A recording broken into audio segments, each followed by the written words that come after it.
Hello বন্ধুরা, কেমন আছো সবাই? আশা করছি সকলে ভালো আছো। প্রিয় বন্ধুরা, আজকে তোমাদের জন্য নিয়ে এলাম আরও একটি নতুন গল্প। আশা করছি তোমাদের দাঁড়িয়ে যাবে, তাই ভিডিওটা শুরু থেকে শেষ পর্যন্ত দেখো। আমার নাম আদনান, আমার বয়স 21 বছর। কিছুদিন আগে আমি আমার অনার্স শেষ করি। আমার পরিবারে আমার মা ওড়িশা খান, আমার বাবা আফজাল খান, বাবার মা এবং মায়ের মা আমাদের সাথেই থাকতেন। আমার বাবা মায়ের বয়সের মধ্যে অনেক ব্যবধান। আমার বাবার বয়স 63 বছর, আমার মায়ের বয়স মাত্র 39 বছর। কিন্তু আমার মাকে দেখলে বলা যাবে না যে আমার মায়ের 21 বছর এর একটা ছেলে আছে আর 3 বছরের একটা মেয়ে আছে, যার নাম রিনা। আমার মা দেখতে অনেক সুন্দর, গায়ের রং শ্যামলা, মায়ের মুখটা অনেক বেশি মায়াবী, পালতোলা নৌকার মতো মায়ের চোখ। মায়ের চেহারা যে কোনো পুরুষের মাথা খারাপ করে দিতে পারবে। আমার মা অনেক বেশি শিক্ষিত আর মডার্ন। আমার মা এখনো ওয়েস্টার্ন পরে, যাতে করে মাকে অনেক বেশি ইয়াং লাগে। আমি কোনোদিন আমার মাকে নিয়ে খারাপ চিন্তা করিনি, বরং আমি আমার মাকে অনেক বেশি ভয় পাইতাম। একদিন রবিবার আমরা সবাই বাসায় যার যার মতো। হঠাৎ করে মায়ের কাছে একটা ফোন আসলো আর মা হাও মাও করে কাঁদতে লাগলো। পরে জানতে পারলাম যে আমার বাবা একটা রোড দুর্ঘটনায় মারা গেছে। বাবার মৃত্যুতে আমরা সবাই ভেঙে পড়লাম।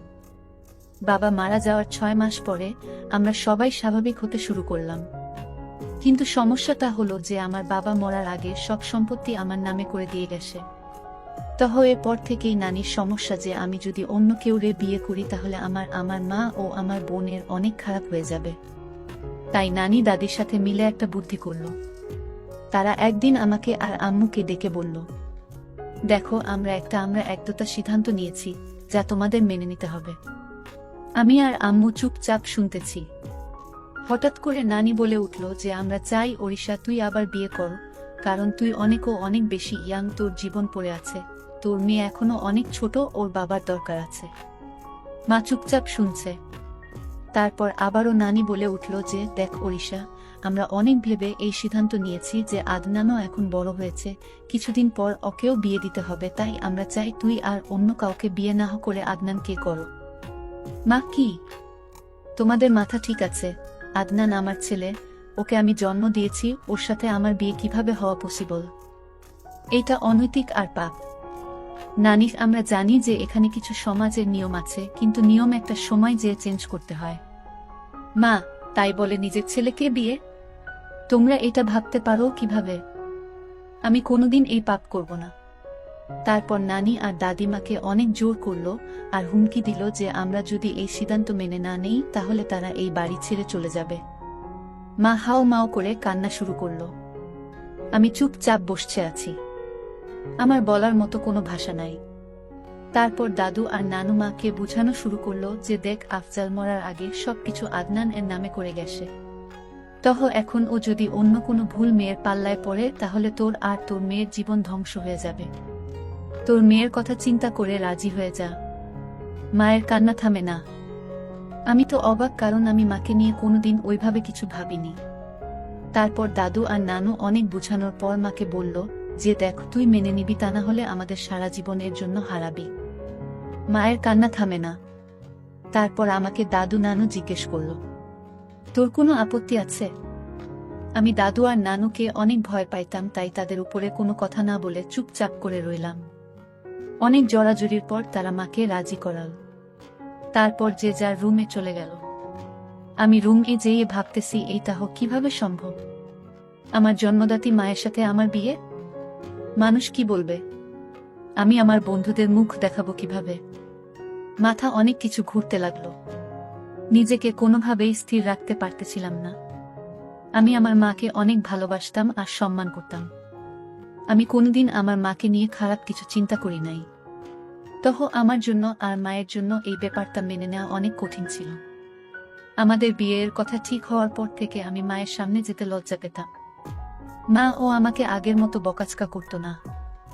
আমাকে দেখলে মাথা নিচু করে নিজের কাজ করত। নানু আর দাদু আমাদের বিয়ের দিন ঠিক করলো 7 দিন পরে। আমি আর মা দুইজন অনেক বেশি মন মরা হয়েছিলাম। তারপর একদিন মা আমার কাছে এসে বলল, আদনান, তুই কি বিয়েতে রাজি? আমি বললাম, আম্মু, আমি আর কোনো রাস্তা না দেখে হা বলেছি। মা, হ্যাঁ রে, আমার জন্য তোর জীবনটা ও নষ্ট করে দিল।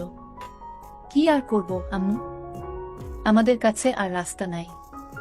তুমি জাস্ট মন মরা হয়ে থেকো না। তুমি মন মরা হয়ে থাকলে আমার ভালো লাগে না। তুই জানোস, স্বামী স্ত্রী এর সম্পর্কের মধ্যে আর মা ছেলের এর সম্পর্কের মধ্যে যে আকাশ পাতাল তফাৎ। একটা মা ছেলে হয়ে আমাদের ওইগুলা করতে হবে যা একটা স্বামী স্ত্রী। আমি তোকে আর আগের মতো শাসন করতে পারবো না, কারণ তুই হয়ে যাবি আমার স্বামী। তখন আমার ছেলে থাকবি না। আম্মু, আমি সারা জীবন তোমার ছেলেই থাকব। আর এই বিয়ে হচ্ছে একটা কাগজি বিয়ে মাত্র। আমরা সারা জীবন মা ছেলেই থাকব, আর তুমি আমাকে যখন ইচ্ছা যেভাবে ইচ্ছা শাসন কইরো। আমাদের মধ্যে কোনো চেঞ্জ আসবে না। আমি তোমাকে সব সময় সম্মান করতাম আর সারা জীবন করব। মা একটু আশ্বাস পেয়ে আমার কাছে অনেক খুশি হয়ে গেল।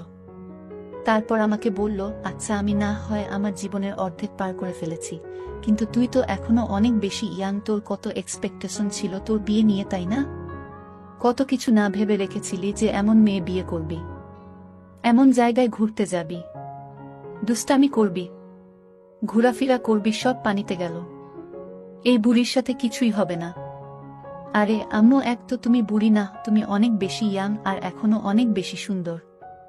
আর হ্যাঁ, অনেক আশা ছিল, কিন্তু সমস্যা নাই, তুমি তো হো আমার মা, পর তো কেউ না। আমরা অনেক ভালো বন্ধুর মতো হয়ে সব আশা পূরণ করব। মা আমার কথা শুনে একটু খুশি হয়ে গেল। তারপর বলল, আচ্ছা ঠিক আছে, আমরা আজকে থেকে অনেক ভালো বন্ধু। আমরা একে অপরের সাথে সব শেয়ার করব। আচ্ছা আম্মু। মা আমার মাথায় একটু হাত বুলিয়ে নিজের রুমে চলে গেল।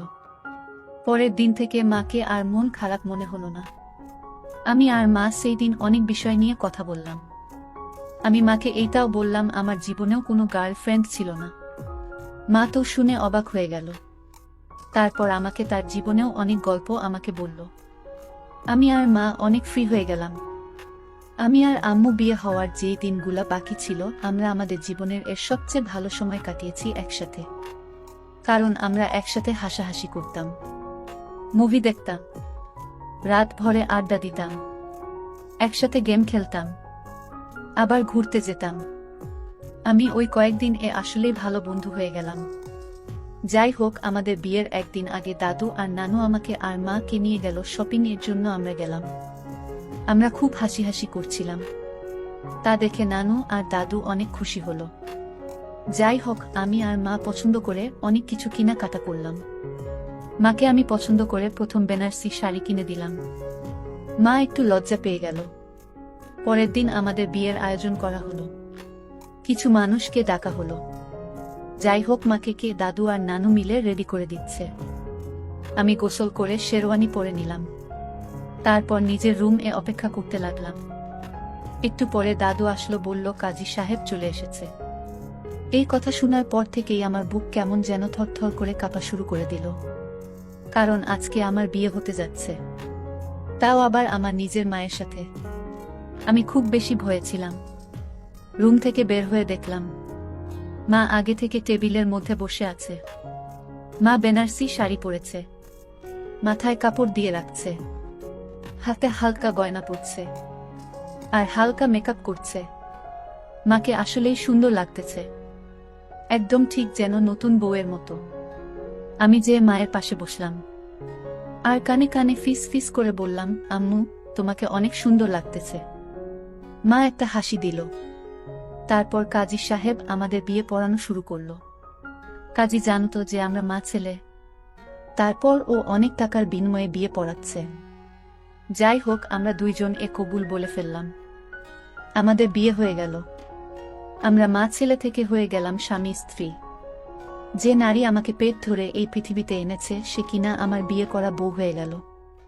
দাদু আর নানু তো অনেক খুশি, আমাদের আশীর্বাদ দিলেন। তারপর বাকি মেহমানরা আমাদের আশীর্বাদ দিয়ে রাতের খাবার খেয়ে চলে গেলেন। তারপর আমরা সবাই খাবার টেবিলে বসে খাচ্ছি। ওই সময় আমার বোন আমাকে বলল, ভাইয়া আজকে কার বিয়ে হলো? তারপর দাদুকে কোলে নিয়ে বলল, রিনা, আজকে থেকে তুমি ওকে বাবা বলে ডাকবা। ও ছোট মানুষ, মাথা নাড়িয়ে হা বলল। আমাদের খাওয়া দাওয়া শেষ করে নানু মাকে নিয়ে তার রুমে গেল। আমি আমার রুমের দিকে যেতে লাগলে দাদু আমাকে বলল, আদনান, আজকে থেকে তুমি নতুন জীবন শুরু করেছ। তোমার মা এখন তোমার বিয়ে করা স্ত্রী। ওর সব চাহিদা, ইচ্ছে, সুখ দুঃখ এখন থেকে তুমি দেখবা। ওকে এখন থেকে একজন স্বামীর মতো ভালোবাসবা। আমি দাদুয়ের কথা শুনে অনেক বেশি লজ্জা পেয়ে গেলাম। তারপরও শুধুমাত্র মাথা নাড়িয়ে বললাম। তারপর আমার রুমের দিকে যাইতে লাগলাম। দাদু থামিয়ে বলল, আজকে থেকে তোমরা একসাথে ঘুমাবা। আমি তখন আরো চমকে গেলাম। তারপর দাদু আমাকে নিয়ে মায়ের রুম ঠেলে দিল। দেখলাম নানু মাকে কি যেন বোঝাচ্ছে। আমি যেয়ে দাঁড়িয়ে রইলাম। একটু পরে নানু দেখে বলল, আসেন জামাই সাহেব, আমি বের হয়ে যাচ্ছি। আমি এই কথা শুনে লজ্জায় লাল হয়ে গেলাম। এরপরে নানু রুম থেকে বের হয়ে গেল। আমি রুমের দিকে তাকিয়ে দেখি রুমটা অনেক সুন্দর মতো সাজানো। খাট ও ফুল দিয়ে অনেক সুন্দর করে সাজিয়েছে, কারণ তারা চায় আমি আমার মায়ের সাথে বাস করি। যেই আমার ভাবতেই কেমন যেন ঘৃণা লাগছে। আমি চুপচাপ দাঁড়িয়ে রইলাম। মা আমাকে দেখে বলল, আসো। আদনান, দাঁড়িয়ে আছো কেন? আমি মায়ের কথা শুনে যে খাটের মধ্যে বসলাম।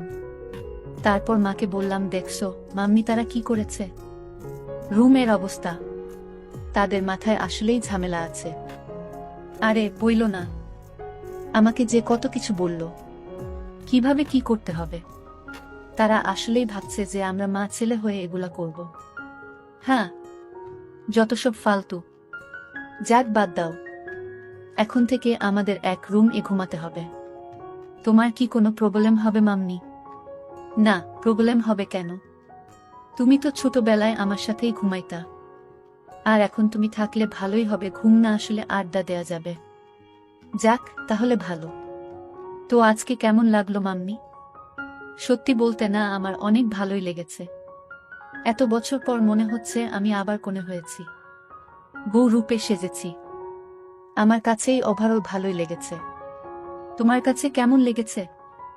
আমার মধ্যে অনেক ভয় কাজ করেছে মাম্মি, যে আমাদের সম্পর্ক কিভাবে মিনিটের মধ্যে চেঞ্জ হয়ে গেল। আরে হই, আমরা তো আগে থেকেই ডিসিশন নিছিলাম যে আমরা অনেক ভালো বন্ধু হয়ে থাকব। এইসব আজাইরা জিনিসগুলা নিয়ে মন খারাপ করব না। হ্যাঁ, ঠিক বলেছ মাম্মি। যাক, আমি অনেক বেশি ক্লান্ত, আমি না হয় ঘুমিয়ে পড়ি। মা বলল, হ্যাঁ আমি অনেক বেশি ক্লান্ত, আমি ফ্রেশ হয়ে আসি, তারপর আমিও ঘুমিয়ে পড়ব। তুমি শুয়ে পড়ো। আমি আচ্ছা বলে খাটের এক পাশে শুয়ে পড়লাম। একটু পরে মা এসে লাইট অফ করে দিল।